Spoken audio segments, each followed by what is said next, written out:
You've been living off me for years, Mom. My son said loudly across the bank office while his wife smirked beside him. The banker looked at me with pity, like I was some helpless old woman about to lose her house. I didn't argue. I didn't cry. I just smiled and slowly pulled a black private banking card from my purse. The banker's face changed instantly. He stood up so fast his chair nearly fell backward. My son stopped talking. His wife went pale. Then the banker looked at them and quietly said, "Mr. Whitmore, your mother owns this entire property outright." And that was only the beginning of what they didn't know. "You've been living off me for years, Mom." My son said it loudly enough for everyone in the bank office to hear. The young receptionist stopped typing. A man in a gray suit looked up from his paperwork. Even the banker sitting across from us shifted uncomfortably in his leather chair. I remember staring at Jason for a moment, wondering when exactly his voice had started sounding so much like a stranger's. Brittany sat beside him with her legs crossed neatly at the ankles, her expensive beige coat folded over her lap. She didn't say a word. She didn't have to. The little smile tugging at the corner of her mouth said enough. I folded my hands quietly on top of my purse. "Jason," I said softly, "there's no need to raise your voice." He let out a short laugh and leaned back in his chair. "No, Mom." "There is. Because every time we try to help you, you act confused. You can barely manage your bills anymore." The banker, Mr. Green, cleared his throat politely. "Perhaps we should continue reviewing the refinance paperwork." Refinance. Such a clean, harmless word. You'd never guess it could quietly take a house away from someone. Outside the large windows behind him, rain slid slowly down the glass, blurring the downtown Chicago traffic below. I could hear faint sirens somewhere in the distance and the steady tapping of Brittany's manicured nails against her phone screen. "This is for your own good," she finally said, her tone smooth and careful. "The house is just too much responsibility now." Too much responsibility. I almost smiled at that. I'd lived in that house for 37 years. I had painted every bedroom wall with my husband Robert. I had planted the maple tree in the front yard when Jason turned 10. I had stayed awake night after night at the kitchen table balancing bills while Robert worked double shifts building his investment firm from nothing. But now suddenly I was too old to understand my own life. Funny how quickly people rewrite history when money gets involved. Mr. Green slid the documents slightly closer to me. "If you'll just sign here, Mrs. Whitmore, your son will be added to the mortgage restructuring agreement." Jason sighed heavily beside me like an exhausted parent dealing with a difficult child. "Mom, come on. We've already talked about this." Had we? Or had they talked while expecting me to nod quietly the way I always had? I looked down at the paperwork without touching it. My reflection stared faintly back at me from the polished mahogany desk. Silver hair neatly pinned back. Cream sweater. Small pearl earrings Robert gave me 20 years ago. I looked exactly like the harmless old widow they believed I was. That was the interesting thing about getting older. People stopped seeing you clearly. They saw slower movements and softer voices and assumed weakness. They saw modest clothes and an older car and decided you must be struggling. Jason had no idea I still paid every property tax bill myself. He had no idea the investment account Robert left me had quietly tripled over the last decade. And Brittany certainly had no idea the trust funding their comfortable lifestyle had my name attached to it. "Mom," Jason's voice sharpened again. "Are you even listening?" I slowly opened my purse. The room fell strangely quiet. Brittany glanced over impatiently, probably expecting me to pull out reading glasses or tissues, or one of the peppermint candies I always carried.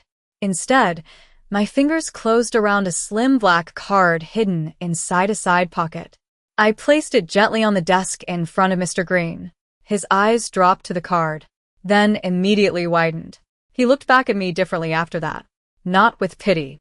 Not with patience. With recognition. Real recognition. Jason frowned. "What is that?"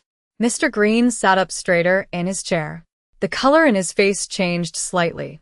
"Mrs. Whitmore," he said carefully, "I wasn't aware you were one of our private wealth clients."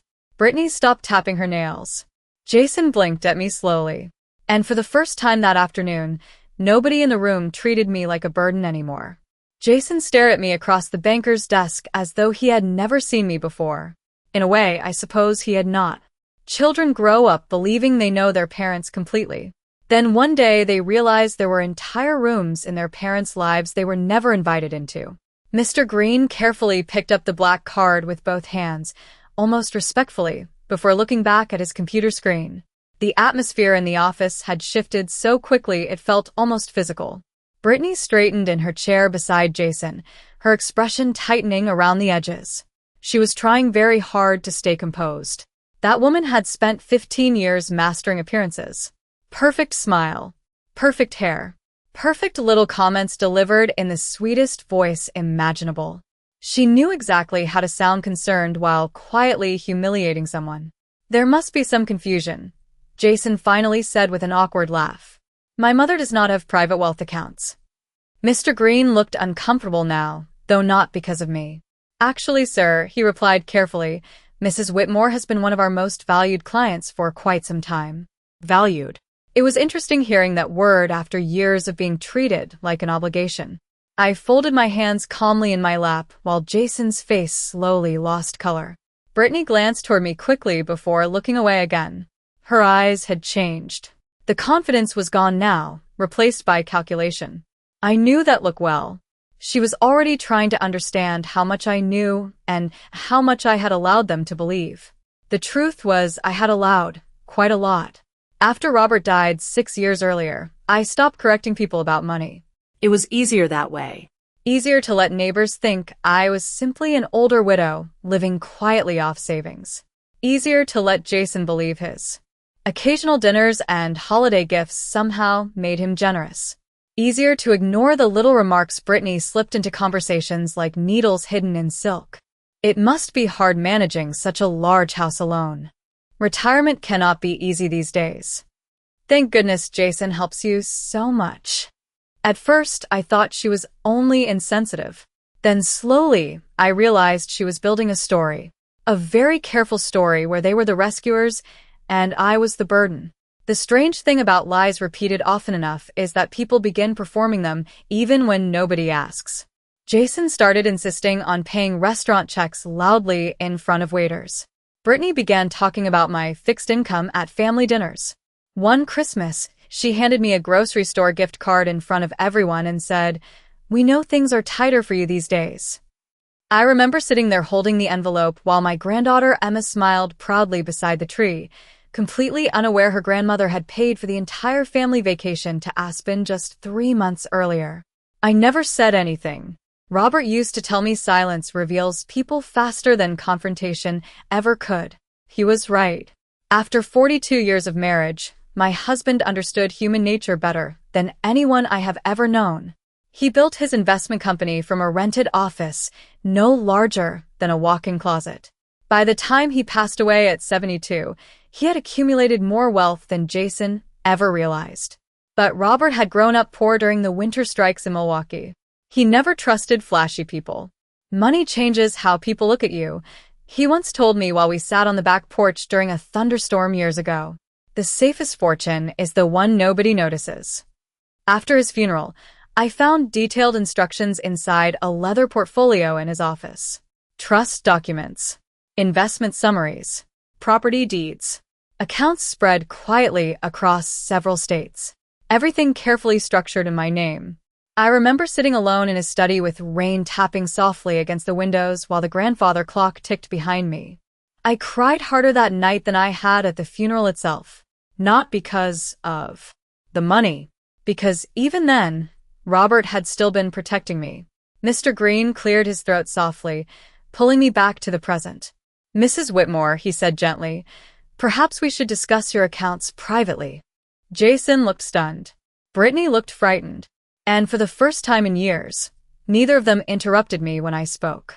The rain had slowed by the time Mr. Green escorted us into a smaller private office near the back of the bank. The room smelled faintly of coffee and polished wood, the kind of quiet, expensive spaces always seem to have.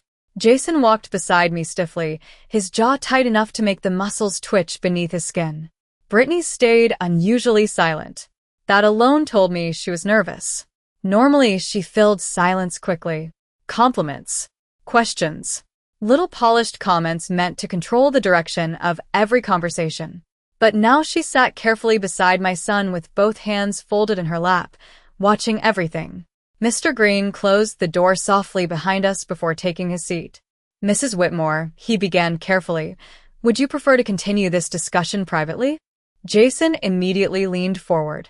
There is no need for that. I am her son. The banker gave him a polite smile. Of course, sir. However, some clients prefer discretion regarding financial matters. Client. Another word that seemed to bother Jason more each time he heard it. I looked at my son quietly. His father's eyes. My smile. But somewhere over the years, something softer inside him had hardened into entitlement. I wondered when exactly that change happened. Perhaps it was gradual. Most dangerous things usually are. It is fine, I said calmly. They can stay. Brittany shifted slightly at that. Relief flickered across her face, so quickly most people would have missed it. I did not. Mr. Green opened a folder on his desk. Several documents rested neatly inside. He adjusted his glasses before speaking again. Mrs. Whitmore currently holds substantial investment portfolios through Whitmore Family Holdings, as well as 3 trust accounts and several income-producing properties. Jason blinked. What? The word came out sharper than he intended. Mr. Green paused politely. Your mother's financial position is quite secure. Quite secure. I nearly smiled again. Robert always appreciated understatement. Jason leaned back slowly in his chair, as though the room itself had shifted beneath him. Mom, he said carefully, why did you never tell me any of this? It was almost strange hearing confusion in his voice instead of irritation. For years he had spoken to me with patient exhaustion, like a man carrying an aging responsibility. Now suddenly, he sounded uncertain. Human beings reveal themselves most clearly the moment power changes direction. You never asked, I replied softly. Brittany looked at me, then really looked at me for the first time in years. I could almost see her replaying every family dinner, every conversation, every small insult she thought had gone unnoticed.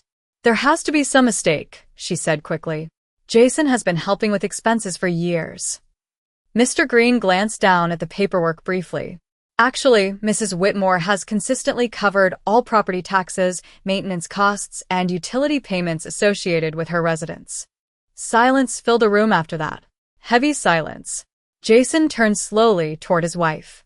Brittany kept her expression composed, but I noticed the slight movement of her fingers tightening together. Mom, Jason said again, quieter this time. After Dad passed, his voice trailed away awkwardly. After Dad passed. Yes. That was when everything changed. Before Robert died, Jason visited every Sunday afternoon. He used to bring pastries from the bakery near his office while Robert grilled steaks on the back patio. We would sit outside under string lights while the city air cooled around us. Jason laughed more back then. He listened more too. But after the funeral, Brittany slowly stepped into every empty space grief created. At first it looked like concern. She insisted on organizing paperwork, scheduling appointments, helping with finances. She started answering questions before I could. Eleanor gets overwhelmed easily. Eleanor forgets details sometimes. Eleanor should not worry about these things anymore. Small sentences. Harmless on their own. But repetition is powerful, especially when spoken gently. Within 2 years, people stopped asking me direct questions altogether. Contractors spoke to Jason instead of me inside my own home. Waiters handed him restaurant bills while I sat there silently after paying for entire vacations behind the scenes. Even my granddaughter Emma once asked if I needed help buying groceries because Brittany had mentioned I was struggling. I remember standing alone in the cereal aisle afterwards staring at boxes I did not need while trying very hard not to cry in public. The humiliations were never large enough to confront individually. That was Brittany's real talent. Everything remained deniable. Mr. Green closed the folder carefully. Mrs. Whitmore, he said gently, there is also the matter of the transfer request your son submitted regarding the property. Jason's head snapped upward immediately. Brittany went completely still beside him. And suddenly I understood this meeting had never truly been about helping me at all. Jason looked between Mr. Green and me as though he had walked into the wrong meeting by mistake. The confidence that filled his voice earlier had disappeared completely now. Brittany, however, recovered faster. She always did. "Transfer request?" she asked lightly, forcing a small laugh. "I think there is some misunderstanding.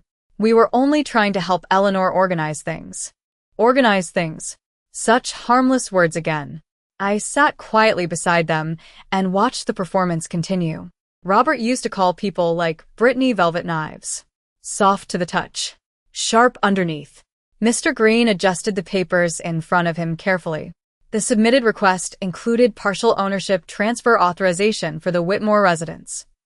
Jason turned toward his wife immediately. Partial ownership. Brittany's expression flickered for half a second before smoothing over again. "Jason, that was only in case something happened later. We discussed making things easier for the family." The family. Interesting how often people use that word when money is involved. I looked down at my wedding ring resting against my folded hands. 42 years, Robert and I built that house together. Not just the walls or the mortgage, the life inside it. Saturday mornings drinking coffee in the kitchen while snow piled outside the windows. Summers grilling corn on the back patio while Jason ran through sprinklers with neighborhood children. Christmas lights tangled in Robert's hands every December because he refused to admit he never wrapped them properly. Entire decades lived quietly inside those rooms. And now Brittany spoke about my home like paperwork waiting to be reorganized. Jason rubbed one hand across his face slowly. "You told me this was only refinancing paperwork." "It is," Brittany replied quickly. Mostly. There it was again. Tiny words hiding large intentions. I had learned over the years that manipulation rarely arrives dramatically. It comes in pieces small enough to excuse individually. A changed password. A missing document. Someone speaking on your behalf before you answer yourself. After Robert died, I was drowning in grief deeply enough that I almost missed it. Brittany started coming by every afternoon at first. She brought soup, organized casseroles neighbors dropped off after the funeral, helped sort sympathy cards at the dining room table. I remember feeling grateful then. The house was unbearably quiet during those first months. Sometimes I still expected to hear Robert's footsteps coming down the hallway at night. Instead, there was only silence and the hum of the refrigerator downstairs. Grief makes people vulnerable in strange ways. You stop noticing where comfort ends and control begins. Brittany slowly inserted herself into every corner of my life while calling it help. She convinced Jason I should stop driving downtown because traffic stressed me. Then she suggested keeping copies of my financial paperwork for emergencies. One afternoon, I discovered she had reorganized my entire kitchen without asking. "This layout makes more sense for someone your age," she told me cheerfully while moving my dishes lower into cabinets. Someone your age. I remember standing there holding a coffee mug while feeling strangely invisible inside my own house. Not old. Exactly. Erased. Jason rarely noticed any of it. He was always busy. Promotions. Business trips. Mortgage payments. Children. Real life has a way of exhausting people until they stop asking difficult questions. Brittany understood that perfectly. She never pushed hard enough to trigger resistance. She just kept adjusting small things slowly until the story she wanted became normal. Mom gets confused sometimes. Mom should not handle stress. Mom needs us. And eventually Jason began repeating those sentences himself. Mr. Green slid another document across the desk. Mrs. Whitmore never signed the ownership transfer authorization. Jason stared down at the paper. "Wait," he said slowly. "You already prepared these forms?" Brittany's shoulders stiffened. "I was planning ahead." "Without telling me?" he asked quietly. The room fell silent again after that. Outside the office windows, the rain had stopped completely now. Weak afternoon sunlight spread across the polished floor in pale strips. I could hear muffled voices from the lobby outside and the distant ringing of telephones somewhere deeper in the building. Ordinary sounds continuing while my family quietly unraveled in front of me. Brittany finally looked directly at me. There was no warmth left in her expression now, only calculation and fear. "You knew," she said softly. I held her gaze calmly. No, y replía. But I was beginning to wonder why everyone suddenly seemed so interested in my house after spending years treating me like I could barely manage my own grocery list. Jason closed his eyes briefly after hearing that. Just for a second. But it was enough. Enough for me to realize my son was finally starting to see the story his wife had been writing around me all these years. Jason did not speak during the elevator ride down from the private office. The silence between him and Brittany stretched so tightly, it almost seemed alive. I stood beside them quietly with my purse folded against my arm while soft instrumental music drifted through the elevator speakers overhead. 20 years earlier, I would have rushed to fill that silence myself. I would have smoothed things over before discomfort could settle too deeply. That was the role I had played most of my life. Wife, mother, peacekeeper. But age teaches you something valuable eventually. Silence is not always empty. Sometimes it is the first honest thing left in a room. When the elevator doors opened into the parking garage, Brittany finally spoke. "Jason, you are overreacting." He stopped walking immediately. Overreacting. His voice stayed low, but the strain underneath it was impossible to miss. "You prepared ownership transfer documents behind my back." "I was protecting our future," she replied quickly. "You heard what the banker said. Eleanor has multiple properties and trusts. If something happened unexpectedly..." "Something happened unexpectedly?" Jason repeated. "She is sitting right here." I watched them calmly, while cold air drifted through the garage carrying the smell of rain and concrete. Cars moved slowly through puddles near the exit ramps. Somewhere nearby, a car alarm chirped briefly before falling silent again. Ordinary sounds. Ordinary afternoon. Strange how families can begin breaking apart in such quiet places. Brittany crossed her arms tightly. "I cannot believe you are making me sound manipulative for trying to think ahead." Jason laughed once under his breath, though there was no humor in it. "You told me Mom was struggling financially, because she acted like she was." That answer came too quickly. Too sharp. Jason looked at me then, truly looked at me, as if trying to compare the woman standing beside him now with the version he had carried in his mind for years. "Mom," he said slowly, "why did you never say anything?" The question settled heavily between us. I thought about answering immediately, about explaining every small humiliation, every holiday comment, every moment I sat quietly while being treated like a dependent guest in a life I had helped build. But the truth was more complicated than that.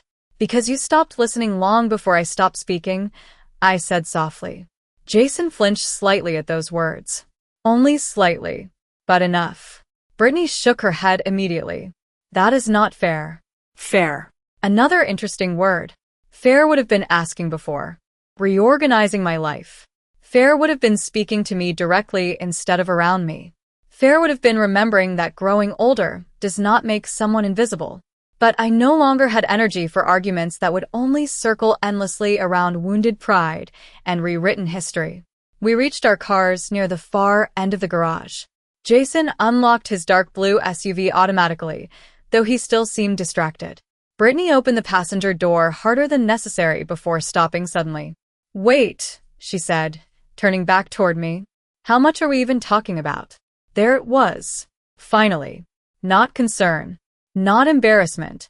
The real question underneath everything else. Money. Jason looked embarrassed immediately after she said it aloud. I simply held her gaze calmly. "Enough," I replied. Her eyes narrowed slightly. I recognized that look too. Calculation returning. Fear mixed with opportunity. Brittany had spent years believing she understood the power structure of this family. Today had cracked that understanding wide open. Jason rubbed both hands across his face tiredly before looking back at me again. "Mom, I think we should all sit down tonight and talk." Talk. Families always want conversations after the truth becomes unavoidable. Before that, they prefer assumptions. I thought about my quiet house waiting for me across the city. The maple tree in the front yard turning gold with early autumn. Robert's old reading chair still sitting beside the living room window exactly where he left it. Home suddenly sounded very peaceful. Not tonight, I said gently. Brittany immediately opened her mouth to object, but Jason raised one hand slightly to stop her. The movement surprised both of us. For years, I had watched him follow her emotional rhythms without noticing it himself. Now, for the first time in a very long while, I saw hesitation inside him. Doubt. The beginning of questions he did not want answered. All right, he said quietly. Tomorrow then. I nodded once before turning toward my car. My old silver sedan sat alone beneath the dim garage lights, modest and forgettable beside the luxury vehicles surrounding it. Robert always loved that car, because nobody ever looked twice at it. As I opened the driver's door, I heard Brittany's voice drift faintly behind me. Jason, she whispered sharply, you cannot seriously be taking her side. Her side. As though I had somehow become an outsider inside my own family. I sat quietly behind the steering wheel for a long moment after they drove away. Rainwater slid slowly across the windshield while the garage lights reflected softly against the glass. Then I reached into my purse, pulled out my phone, and called the only person Robert trusted besides me. Margaret, I said when the line connected. I think it is finally time we reviewed the trust documents again. Margaret Ellis arrived at my house the next morning carrying a leather briefcase and wearing the same navy wool coat she had owned for at least 15 years. Some people mistake consistency for simplicity.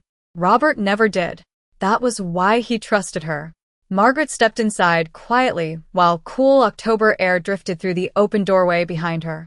You look tired, she said gently as she set her briefcase on the entry table. I smiled faintly.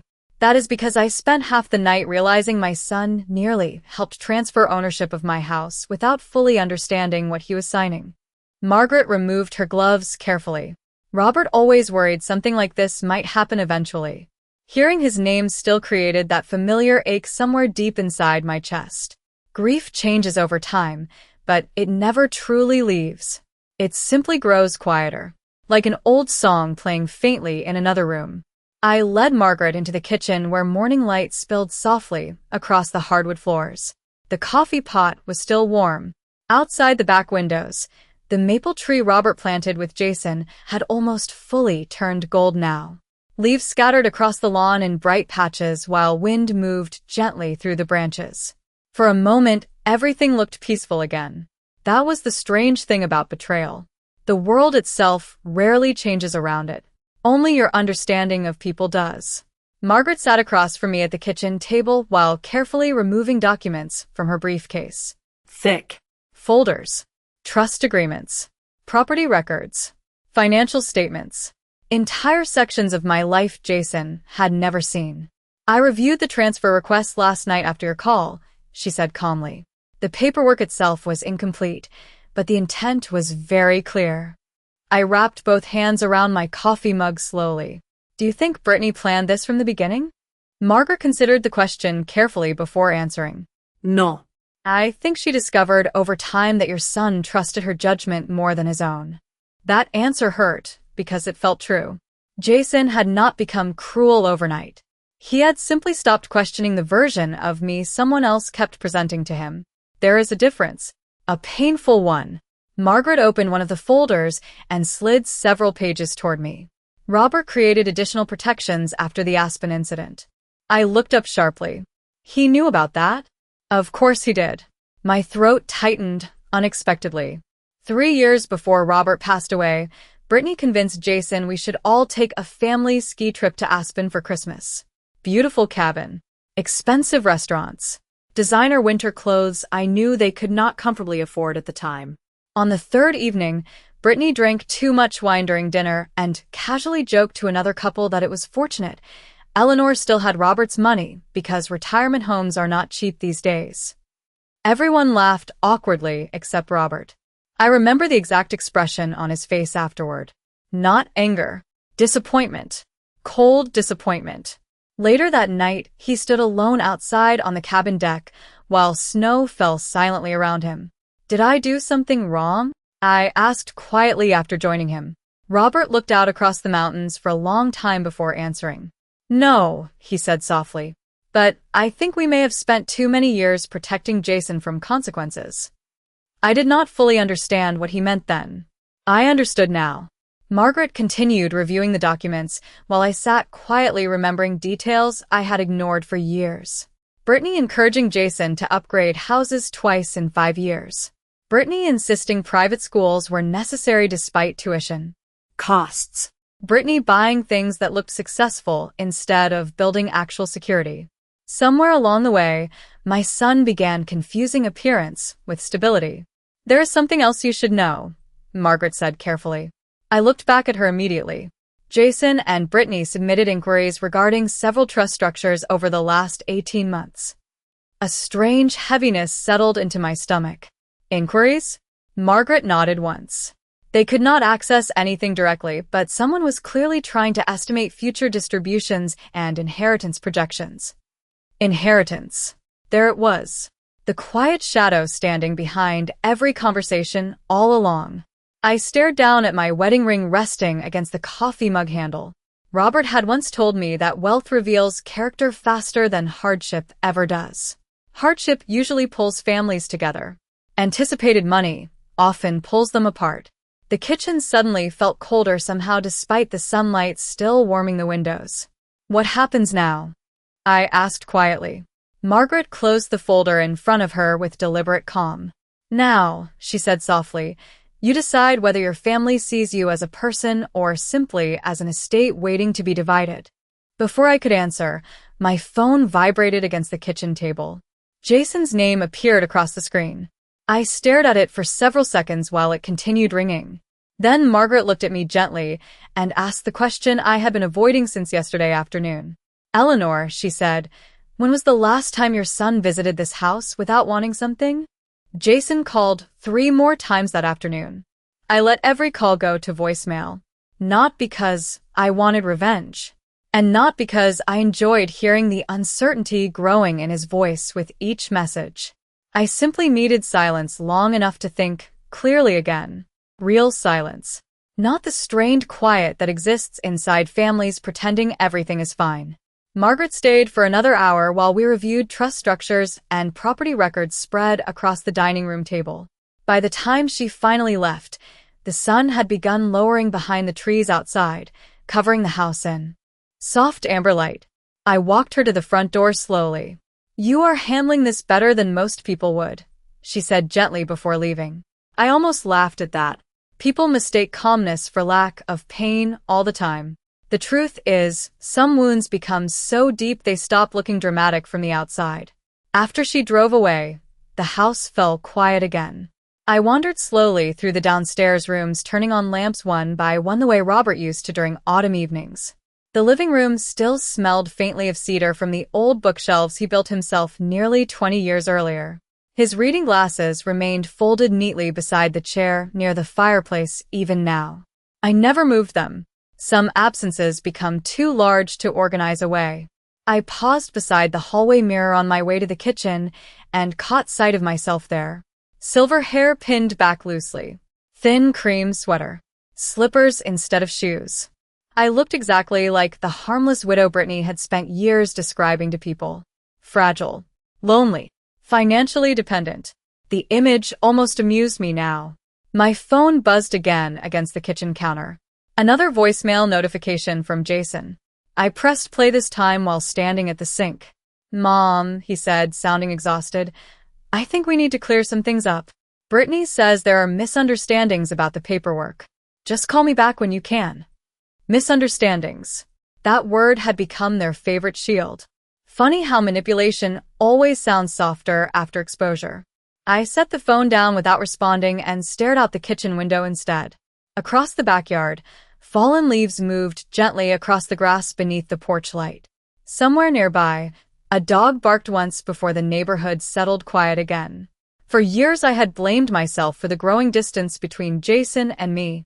I told myself he was busy, stressed, distracted by work and raising children. I made excuses because mothers often confuse unconditional love with endless understanding. But standing there alone in my kitchen, I realized something painful. Love does not require blindness. My thoughts drifted back to Emma's 8th birthday party. 2 years earlier, Brittany rented a beautiful event space downtown with pink decorations and an elaborate dessert table covered in sparkling cupcakes. I arrived early carrying the antique charm bracelet Robert bought for Emma shortly before he died. I still remember Brittany greeting me at the entrance with that polished, sympathetic smile she wore so well. "Eleanor," she said softly, "we kept things pretty modest this year because money has been tight lately." Tight. I nodded politely while standing there in a room I had quietly paid for myself 3 weeks earlier after Jason called asking for temporary help covering party expenses. Later that afternoon, I overheard Brittany telling another mother that Jason was basically supporting me now too. I remember the exact feeling that passed through me then. Not anger. Something colder. Like watching a door slowly close from the other side. At the time, I convinced myself it did not matter. That keeping peace inside the family mattered more than correcting humiliations no one else seemed to notice. But small humiliations accumulate quietly over years. They settle into the walls of relationships like smoke. Eventually, everything begins smelling different even if nobody admits there is a fire. The doorbell rang suddenly, pulling me from my thoughts. I glanced toward the front hallway clock. 7:15 in the evening. Too late for neighbors. Too early for deliveries. I already knew who stood outside before I opened the door. Jason looked exhausted beneath the porch light. His tie hung loosened around his collar, and dark circles shadowed the skin beneath his eyes. For a moment he reminded me painfully of the young man who sat beside Robert in hospital waiting rooms years ago after his father's first heart procedure. Frightened. Uncertain. Still reachable. "Mom," he said quietly as cold wind moved leaves across the porch behind him. "Can I come in?" I hesitated only a second before stepping aside. Jason walked slowly into the house, looking around almost nervously as though entering a place that no longer belonged entirely to him. Then his eyes landed on the stack of trust documents still spread across the dining room table, and I watched realization settle across his face all over again. Jason stood silently in the dining room for several long seconds staring at the folders spread across the table. The overhead chandelier cast soft golden light across the paperwork, while shadows from the maple tree outside moved gently against the walls. I could almost see him trying to reconcile two completely different versions of me at once. The mother he thought he knew, and the woman sitting calmly in front of him now. "How much of this did Dad handle?" he finally asked quietly. I pulled out a chair slowly and sat down across from the documents. "Your father handled the investments," I replied. "I handled everything else." Jason gave a faint nod, though I could tell he was still struggling to process what that meant. People often underestimate quiet labor because it leaves no dramatic evidence behind. They notice salaries, titles, promotions, but they rarely notice the person who quietly keeps an entire life functioning in the background for decades. "Brittany says she was only trying to help us prepare for the future," he said carefully. I looked at him for a moment before answering. "Do you believe that?" He hesitated too long. That hesitation told me more than his words ever could. I stood and moved toward the kitchen, opening the cabinet where I kept the tea Robert used to drink every evening before bed.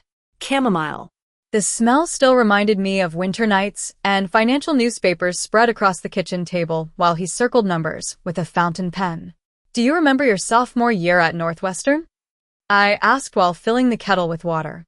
Jason frowned slightly at the sudden change in subject. "Of course." "You almost dropped out." He looked down immediately after I said it. "We both remembered that year clearly." Tuition increased unexpectedly after Robert's company went through a difficult quarter. Jason panicked after overhearing one of our late-night conversations about finances. The next morning he announced he would leave school and start working full-time instead. Robert refused immediately, but Jason was stubborn even then. What he never knew was that I quietly sold my mother's diamond bracelet 2 weeks later to cover the tuition difference. Not because we were bankrupt. We were not. But because Robert's company needed liquidity during a difficult transition period, and I refused to let our son carry that fear at 19 years old. "Dad said the business recovered," Jason said slowly. "It did." I set 2 cups on the counter carefully, but not before sacrifices were made. Jason leaned against the dining room doorway, watching me now with an expression I had not seen on his face in years. Reflection. "Why are you telling me this?" he asked quietly. I turned toward him slowly. "Because somewhere along the way, you started believing your life built itself." The kettle began humming softly between us.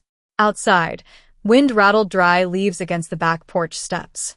Jason rubbed one hand across the back of his neck the same way Robert used to whenever he felt cornered emotionally. "Mom, I know you, and Dad helped me." No, interrupte gently. "You know we loved you. That is different." Silence settled over the kitchen again after that. I poured the hot water slowly, while steam curled upward beneath the warm light above the stove. For years I avoided conversations like this, because I thought protecting Jason from guilt was kindness. Mothers often confuse silence with love too. But silence can become its own kind of dishonesty eventually. "Do you remember your first condo downtown?" I asked softly. Jason nodded once. "You gave us money for the down payment." No, y correcta quietly. "I gave you the entire down payment." His eyes lifted toward mine immediately. "What?" "Brittany thought the money came from your father's business account." I stirred my tea slowly. It did not. Jason stared at me now, without speaking. I continued anyway because there was no reason to stop anymore. "The landscaping company you started at 28 after leaving corporate sales? The one that failed after 18 months.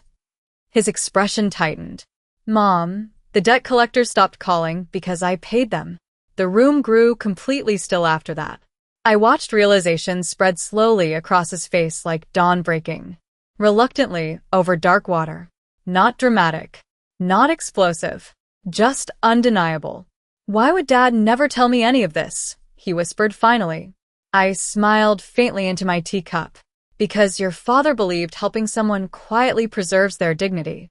Jason looked away sharply after that. Toward the kitchen window. Toward the dark backyard. Anywhere except directly at me. For the first time all evening, I saw shame settle visibly onto his shoulders. Heavy. Real. Human. And somewhere upstairs, my phone began vibrating again against the nightstand. Jason glanced toward the sound automatically. "That is probably Brittany," he said. I took a slow sip of tea before answering. "Yes," I replied calmly. "I imagine she is starting to realize the story she built about me is collapsing."